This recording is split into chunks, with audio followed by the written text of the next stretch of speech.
Hello everybody, today we're going to talk about something that's going to require you to have completed the second Dream Quest, which came out with Update 18.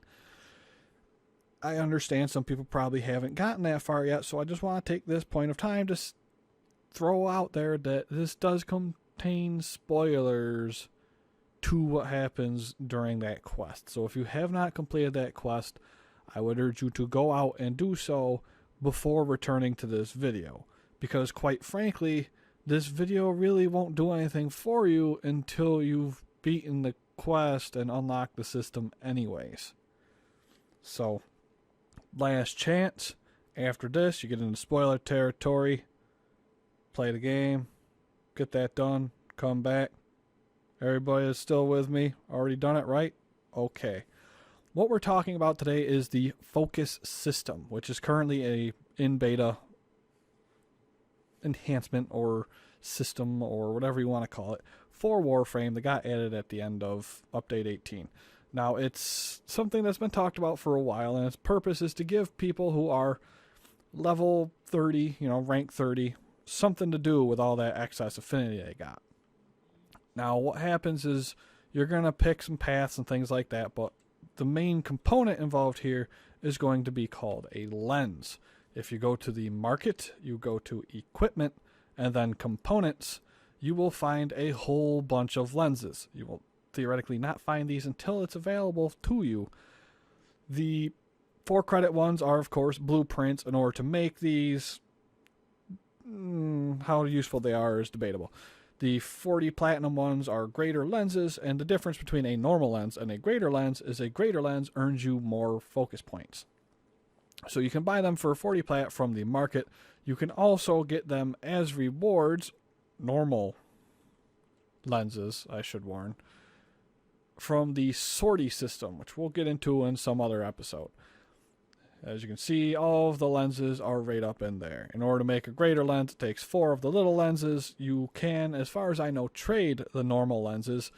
Of course, when you can buy the greater one that's worth 4 lenses for 40 platinum, how much you're going to pay is really dependent on how much you feel it's worth. Now, in order to equip a lens, you are given the one for the path you choose at the end of the second Dreams quest in the mail. You will need a rank 30 weapon or frame, and you will just go to your upgrade screen just like you would anything else. It's just like you were going to use a potato or something. You go to actions, and then as soon as Ordis moves this silly little face out of the way, you will see right here, there's a spot for putting lens in. In my case, I already have a greater Zenuric lens in, so anything I put in will actually destroy that lens and overwrite it. Keep that in mind, because you can have a lens on different frames. So in my case, I have a couple of different Warframes, and you'll see the symbol for Zenuric right up there. But if we scroll down here, you will see that Loki Prime also has a lens symbol on him, as well as Valkyr has a different lens symbol on her. Now, as I play with any of those characters, I will earn focus with them. How focus is gotten is it takes the affinity that you would have earned in a mission, and it gives you a cut of that affinity as focus. So you'll see the last mission I ran actually got me 1,089 focus points. It's enough to make me happy, although it's not necessarily enough to really get you far. So what you do is you end up running back here to the back of your ship. It opens up. Hey, look, it's the little operator guy. Spoiler, I already warned everybody. Talk to him. Go to your focus. You have all your different paths right here. Just a quick rundown. Madurai is more of a damage-focused one. Naruman is more of a melee-focused one. Zenuric is more of a energy or power-focused one. Vizarin is more of a healing-focused one. And Unaru is getting bad guys stoned and potentially boosting your armor focused. Each of these isn't necessarily better than the others, although players will be strongly gravitating towards some more than some of the other ones just because of what they do. For instance, Zenuric has a ability tied to it that restores your energy over mission, as though you had the energy siphon aura on, which is just flatline energy regeneration. And 1 or 2 energy per second can get very nice on some frames. However, it also is something that fits to your playstyle. Somebody who constantly uses moves that are toggles isn't going to get a whole lot of energy gain from Zenuric, because as your toggle move is on, you don't gain energy over time. You only gain things most of the time as in power-ups or from Trinity or something like that. So you can unlock multiples of these at a time. When you first get one, you will just have the primary one that you have selected from the quest line unlocked, and that will give you the move. Now, as you can see, I picked Unaru as my first one. The only thing in here is my move. It's the only one that got unlocked. I didn't really like the move, so I went and I bought a couple of lenses with which to get more. When you try to get a new one, you have to get the lens for the new path, equip that, earn focus with it, and then you can unlock that path at 50,000 focus. And this is at one time. So you can see right here I started working on Naramon just to see how that works as well. And I've only got 623 out of the 50,000 needed. So it's going to be a while before I unlock that one unless I really focus on it. After it's unlocked, though, you can come in here and you can move this around to see all the different little moves and things. It reminds you that it is a focus and how things are and all that fun stuff. The important things you're going to look at here is up here is your overall amount of focus points. This is what you have towards your daily allotment, which is daily allotment is at the moment of this hard capped at 75,000. It may change, it may not. It's a beta system. You have a pool, which consider it like the slots on your Warframe, and you'll be able to grasp it real easy very quickly. In order to increase the number of slots that you can put things in, you have to spend focus. And in this case, it's 8,586. That could change. I'm sure it goes up the more slots you buy for it. Now you start off with just your base move. And if you tap on the left side here, you can hold it down and you'll actually spend points towards leveling that up. It'll give you the name. It gives you how many slots it takes up, which for the most part, as far as I can tell, is 1 until you level it up. And it gives you a description of what the move does. Moves will change. And of course, the entire thing is set up on a linear path grid of sorts. So if I want, say, systemic override, I have to first go through energy overflow. You just follow the lines, and that's how it works. I like what energy overflow do. I buy it. In the case of your moves, you will see that in order to unlock them, again, it's 50,000 or whatever it might cost. It can cost more, like Umbra Lance over here is 80,000. Point is, you get your focus points to that amount, and then you can click on that, and it'll just unlock that move, allowing you to then equip it. Click on it, you'll notice that this line is now a little bit more reddishly bold, and then these lines have gone from being dim to good, because from here I can get these moves.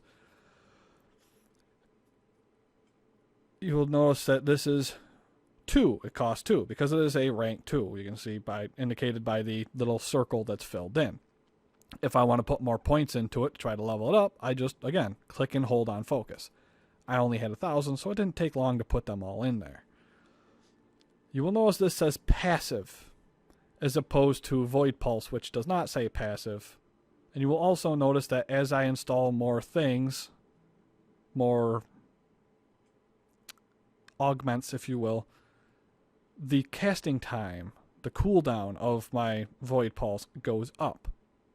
It's a downside, but depending on what you have, it doesn't matter. In my case, I'm only using this because I want energy overflow, which as a passive that has a duration of the entire mission, as soon as I use Void Pulse that first time, I then gain 2 energy per second for the entire mission.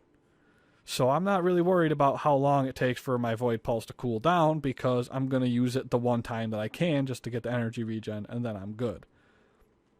After you are happy with your focus points being distributed how you want, you can click back, and it'll give you a confirmation. If you spent something on accident, you can say no, or cancel. Or, in my case, yes, because that's what I wanted. Now, while you're in a mission, you will see an actual little indicator in the bottom right of how much focus you have. At this point, The system itself has been explained. If you have any questions on that, you can skip the rest of the video. The rest of the video at this point, I'm just going to hop into a mission quick, just for the purposes of showing the UI elements that I am talking about. Now, again, the thing to remember is whatever your primary focus is, and you can change as you unlock them, you can select which one is your primary, is what the power that gets used is going to do. And it's treated just like a normal power, so it's on the wheel just like any other power would be. You can see it right down there in the bottom right to the right of my power pool and all of that goodness. And you will notice that as things are dying and my Warframe is gaining that affinity that it would use usually for leveling up, part of it is filling up that little circle down there. When that fills all the way, I can use my power, either by hitting the associated hotkey, which by default is 5 or whatever you reassign it to, or by switching to it through your toggles, which in the case of a controller, that might be how you're using it, or in the case of me, I just like using my mouse wheel. So you can see that right now it's World on Fire, and then it just switches to my Zenuric. It tells me that my Zenuric is selected and all that good stuff.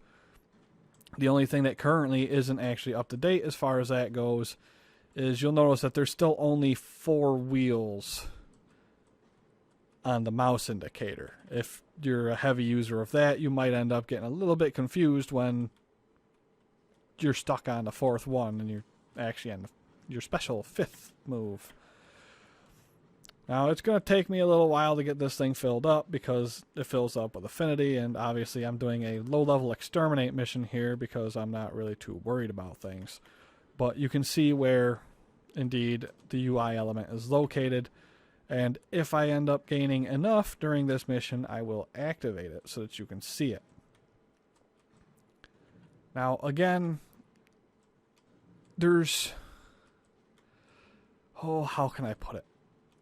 Some of these abilities seem a lot less useful than others. For instance, when I started, I picked the Unaru because it sounded like it would be really fun, because it was a very much descriptive-wise I'd rather win a fight by surviving it than anything else. And I was like, okay, well, that's cool.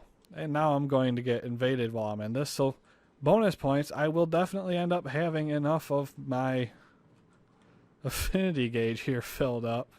Don't have to worry about that. Let's get rid of all these guys real fast. Cutting in on a video like that. Dang assassination squads, they're just so rude. And I guess I did lie, because I don't have enough to activate my ultimate move. So unfortunately you will not get to see that go off because I don't have enough. But them's the breaks. You've seen where the element is. Different frames, different weapons, they all gain affinity differently. For instance, with Ember, as you can see, I've got another 1,313. Part of that is just because she kills so much with World on Fire when it's on that I can kind of just brain dead pilot through missions. If I stick her in a survival mission or a mobile defense mission even, she will gain an enormous amount of focus points relatively quickly. Whereas somebody like, say, Rhino, who, and I play him, isn't so much a guy that kills things as much as his weapons do, he might not get me nearly as much as Ember here gets me. Now, the tricky part about that, of course, is our buddy Ember here doesn't really get much use out of the Zenuric path because when World on Fire is on, she doesn't get that energy regeneration, so it's kind of a silly thing. Which is why it ties into, kind of partly at least, your play style. Now, as it is, you can trade for the lenses, or you can buy them straight from the marketplace, or if you do the sorties, you can do the sorties, although sorties aren't necessarily geared towards single players, so depending on the roles, but we'll get into that at another point. In order to earn, it's based on the lenses equipped. So if I have a lens on each my Warframe, and my weapons, I can have up to 4 different things that I'm earning focus points for. Now, of course, that might not be the best way of focusing, so to speak, on things, because, of course, you do have that capped limit. In this case, I have 40,000 left I can get. So if I'm spreading that 40,000 between 3 or 4 different things, it's not going to level up certain things as fast. If you want to switch, you can see the Make Primary button right there. So although you may be having an Unaru lens on and gaining Unaru points, you can still have Zenuric set as your primary and use that move. You just have to remember to, toggle whichever one you have unlocked that you want to use for a particular frame on. That's the focus system as it stands. If they change things, maybe I'll get around to it, but really this is more of just a tutorial for you to understand how to get things going, how to roll with this system, what it does exactly. And what it does is different depending on the path, of course. If you have any questions that I didn't answer, please leave a comment below, push your question down there. I'll do my best to answer it in a timely fashion if YouTube is nice enough to tell me that you put it there. If you have any tips or pointers for people, feel free to post those there. Help them out. Figure out which one's the best ones. Of course, like I said, it's very much a personal preference and play style thing as to which one is going to be most useful to you as an individual. But as a whole, there are some that seem a lot nicer than others. For instance, energy regen. Everybody loves energy. But at the same time, turning people to stone is a great utility because they're stone. They're not doing anything for however long they're turned to stone. But at the same time, an armor bonus only goes so far, especially with some frames. So maybe Unaru isn't the best one. That's the focus system in a nutshell. Maybe they'll change it, maybe they won't. That's the nature of betas. Next video we're going to do, probably going to be the sortie missions and explaining those. There's no time frame as to when I'm going to get that to you. I mean, I would love to get you guys this before Christmas or something, because I'd be like, hey, look, I made you guys a Christmas present. But the thing is, the sorties are more geared towards a full group of people, or at least a group of people, depending on the mission types. So in order to really go over that, I'm going to have to get my buddies together and record that way. So you can look forward to that, because we have done it before, and we've actually done it with as few as 2 people. And if I could get the mission types to roll out nice enough, I could do it with 1 person and record it. But that's a video for another time. So just so that you're aware, there will be one for sorties coming up eventually. Until next time, guys, have fun, and I'll see you next time.